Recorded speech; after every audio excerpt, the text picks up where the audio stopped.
أنا تعبت. أي حاجة كويسة بعملها محدش بيشوفها، بس أول ما أغلط كله بيقف عندها. أنا شايفة إنك بتحدد قيمتك من رد فعل الناس ليك. ممكن أفهم ليه؟ حاسس إن كل اللي عملته قبل كده كأنه ولا حاجة بغلطة واحدة بس عملتها، رغم إني بحبهم لكن للأسف نسيوا كل حاجة كويسة. البشر بيفتكروا الإحساس الأخير أكتر من أي حاجة تانية، لكن مش ده تعريفك الحقيقي. أنت بتحاكم نفسك على طبيعتهم هما من طبيعتك أنت. يعني أعمل بإيه؟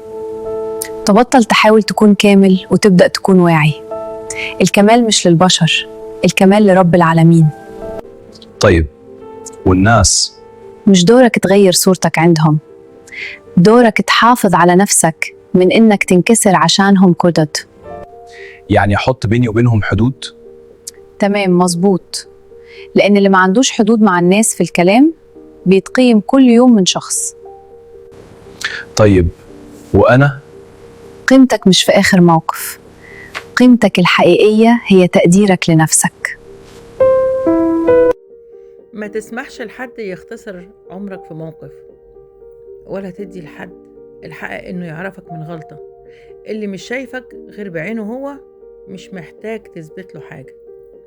اللي يحكم عليك بلحظة سيبه يعيش اللحظة.